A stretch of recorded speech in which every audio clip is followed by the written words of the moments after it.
How's it going, YouTube? Heavyweight boxer TJ.Braddock is here reacting to how Jollibee became a fast food titan from Weird History Foods. Now, in case you guys don't know, Jollibee is a fast food chain for the Philippines that's meant to rival the American fast food chain of McDonald's. But ultimately, what became a rivalry soon became Jollibee becoming way more popular than McDonald's than probably anyone has ever anticipated. But how could that be?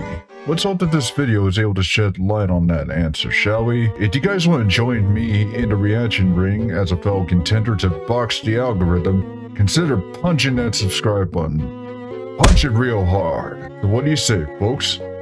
Let's box. For the past 5 decades, the Filipino fast food chain Jollibee has rapidly expanded around the world to compete with the heavyweights, even toppling McDonald's 2-1 in its home country. But how did a pair of humble ice cream stands grow big enough to snatch Ronald's crown? Well, today we're going to take a look at how Jollibee became the world's buzziest fast food joint. Buzzy. But before we get started, be sure to subscribe to the Weird History Food channel. After that, please leave a comment and let us know what other restaurant chains you would like to hear about. Okay, before you ask, yes, they serve honey. It'd be kind of weird if they didn't. The Ice Cream Man Tony Thomas. Tong Kachong was born in 1953 in what was then the Filipino province of Davao. His parents were Chinese immigrants, and his father ran a restaurant where Tony grew up working alongside most of his family. Over time, Tony saved up enough money to attend the University of Santo Tomas. But rather than study anything culinary related, he earned his degree in chemical engineering. Kachong graduated in 1975 and probably could have just become a chemical engineer. But after taking a tour of the Magnolia ice cream factory, he decided he wanted to be in the ice cream business instead. To that end, he borrowed his family's entire life savings, set up a franchise deal with Magnolia, and opened up 2 ice cream stands in Quezon City. But the ice cream business was not as sweet as he'd hoped, and in response to customer demands, Kachong eventually added hot meals and sandwiches to his menus. Those items quickly began outselling the actual ice cream, and, sensing he was onto something, Kachong decided to change businesses once again. In 1978, he closed down his ice cream parlors. Jollibee Yum Burgers. This is new to me. I may be half Filipino, but I don't know much about the history of Jollibee. I just know for the fact that we often go there to get 2 buckets of chicken for dinner. It's usually the 2 buckets of chicken, 1 spicy, 1 original, with the side of mashed potatoes. You know, the classic bucket meal. I know there's more, but that's the most common thing that we get over there. And converted them into fast food restaurants. Don't worry, be happy. By 1978, it was obvious that fast food joints needed a catchy brand name and a memorable logo to compete with the likes of Clowns and Kings and whatever the hell Grimace is. Kachong and his family put their heads together with help from a marketing consultant named Manuel Lumba and came up with the name Jollibee. Kachong originally spelled it Jolibe, but Lumba suggested adding the extra L and E to make it easier to pronounce. Otherwise, customers asking for a Jollibee. The Jolly part of the name is obvious. After all, to hang with McDonald's, you have to make your place seem like a barrel of fun. But where did the B come from? Well, bees are associated with hard work, and because that hard work results in honey, which is among the sweetest things in life. Also, a Jollibee is a good mascot. According to Lumba, the bee was inspired by his daughter's comic book collection. The bee's chef's hat, dinner jacket, and vest were added to suggest that the food was high quality, and the white gloves were a tribute to the ones frequently worn by Disney characters, and nobody is more jolly than them. Yep. That's actually pretty sweet. The mascot was inspired by his daughter's comic book drawings. And let's be honest, well, I don't really have a fear of clowns. I never had one. I didn't hate Ronald McDonald, but I can honestly see the appeal of Jollibee's mascot radiating more with other people since, honestly, let's be real, Stephen King's novel. It's really, tarnished the clown's images. Great novel, from what I've been told, but unfortunately that stigma has stayed for like... Essentially, the stigma's never gone away even up until now. When Lumbo was first brought on to help, Jollibee he spent rises. a good deal of time watching the guests, and he began to notice that customers would routinely leave behind unfinished food, but never the hamburger. On his advice, the Yumburger became Jollibee's flagship menu offering. A year later, the chain introduced spaghetti, and soon after, it added fried chicken, known as Chicken Joy. Because what other kind of chicken would hang out with a Jollibee? These all became signature items, and by 1981, Jollibee had established a stronghold over the Filipino fast food market. 1981 was also the year that McDonald's brought its brand to the Philippines. And when they showed up, they told Katyong that he either had to sell his company to them or convert his locations into McDonald's franchises. If not, they'd use their corporate muscle to stomp him out of business. Katyong... Yikes. That's a low blow on McDonald's part. But that's corporate competition for you. Decided he'd rather fight, so he flew to the US to study McDonald's on their home turf. And after careful consideration, Katyong decided that McDonald's was superior to Jollibee in every way but one: the taste of the food. In his opinion, while McDonald's was ideal for the American palate, it would not succeed nearly as well with Filipinos. And he was right. To this day, Jollibee controls more of the Filipino fast food market than McDonald's, with roughly twice as many locations. Jollibee's victory over the world's most famous fast food chain is also considered something of a national point of pride and is still taught in Filipino business classes today. Be aggressive. Oh, it has the Nendoroid figure.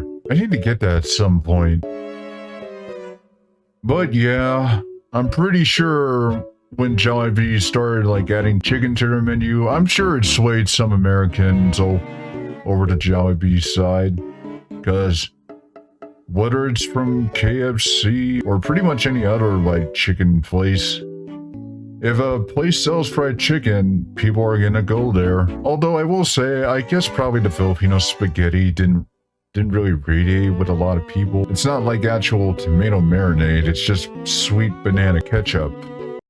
Still good, but probably didn't radiate with a lot of people. Strengthened its hold on the Filipino fast food market by introducing new menu items, the Champ Hamburger and Jolly Twirls ice cream treats. They were all hot sellers, and the franchise continued expanding. Never ordered started them. making plans to set up shop overseas. The first international Jollibee location opened up in Singapore in 1985. It only lasted a year, but the company tried again with locations in Taiwan in 1986 and Brunei in 1987. The former would eventually go under, but the latter would succeed. As the company continued to expand internationally, it continued to expand its offerings as well. In the 90s, for example, they added Peach Mango Pie and the Jolly Hot Dog, both of which are still among its biggest sellers today. As a result, the chain grew rapidly, and by 1993, it was big enough to be listed on the Philippine Stock Exchange, and it just kept on growing from there. The chain currently has over 1,700 locations spread out over 19 different countries, but that's just Jollibee locations. Over the years, the Jollibee Foods Company has also bought its way into a slew of other franchises around the world.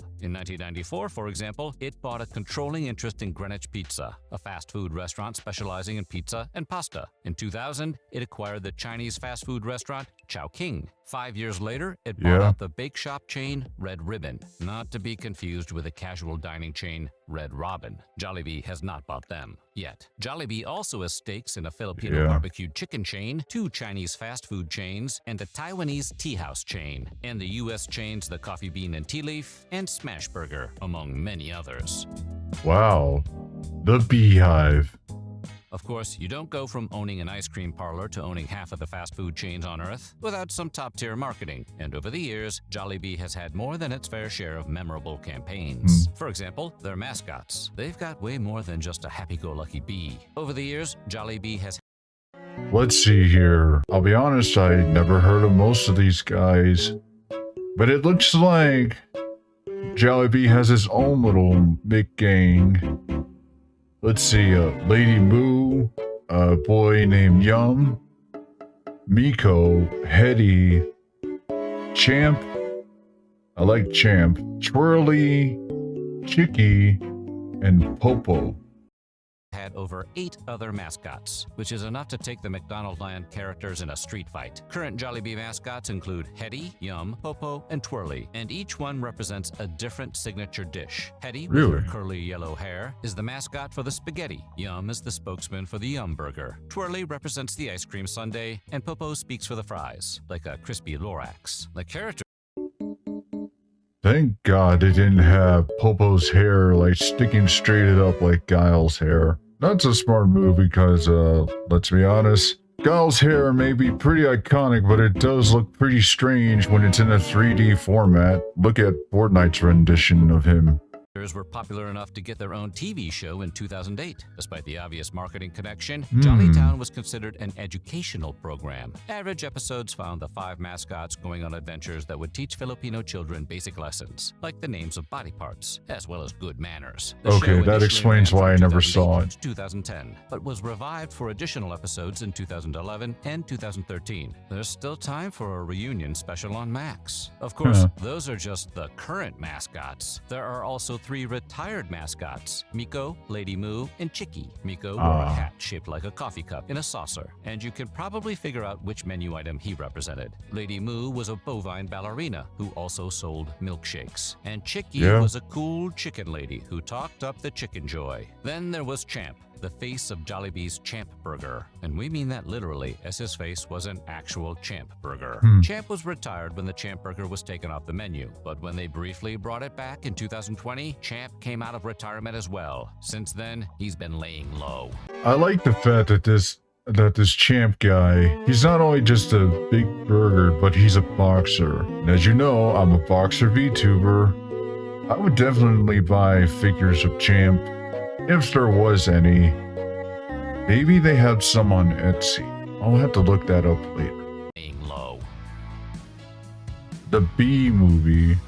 Of course, not all Jollibee's marketing efforts are about their mascots. For example, there's also the company's YouTube channel, Jollibee Studios. Launched in 2018, it serves as a home for Jollibee's commercials, but they aren't your average 30-second spots. They're closer to extremely short films. Jollibee commercials tell fully realized fictional stories in a number of genres. There are entire movies and series, including the popular Kwentong Jollibee, which has over 50 episodes. New installments usually drop on holidays like Christmas or Valentine's Day. And if you're going to check them out, I that's recommend interesting. tissues, as they can be surprisingly emotional, you know, for fast food commercials. And if that is true.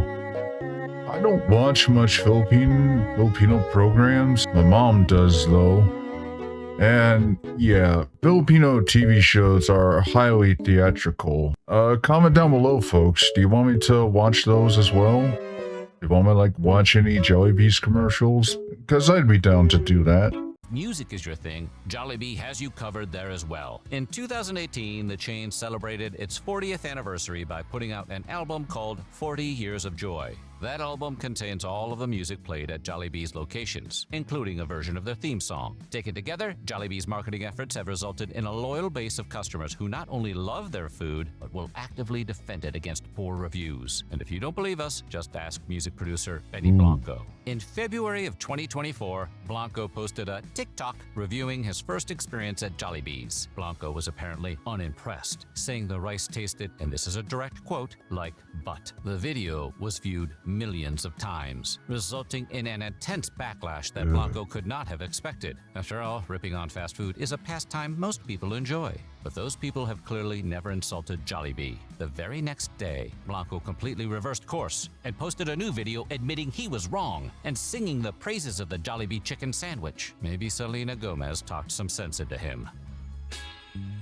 American Fast Bee. food is a fiercely competitive industry everywhere in the world, but it's arguably the most competitive in America, where we probably have more McDonald's than churches, the places of worship, not the fried chicken chain. We definitely have more McDonald's than those. Jollibee opened its first American location in Daly City, California in 1998, and operated exclusively in that state until 2007, when the 12th American Jollibees opened in Las Vegas, Nevada. The chain would then pop up in New York, Hawaii, Washington State, Virginia, Texas, Illinois, Florida, Maryland, and Arizona. Despite a canceled expansion into Oregon in 2024, Jollibee is continuing to expand its hive. Jollibee currently has over 70 restaurants in the U.S., with plans for more. And according to their president and CEO, who also happens to be the brother of founder Tony Tangjiang, the company is greatly relying on its Filipino customer base in the U.S. to sustain it as it builds its brand. Given that their product line puts them in direct competition with mega chains like Popeyes and KFC, Jollibee knows conquering the American fast food market won't be easy. But in the CEO's words, we have strong products and therefore we can win the competition over time. And it's hard to argue with him. Look how badly McDonald's got stung.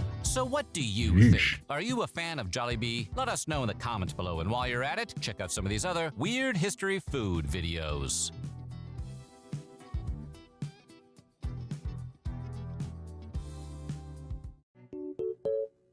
Well, folks, that was a complete history on how Jollibee became a fast food titan.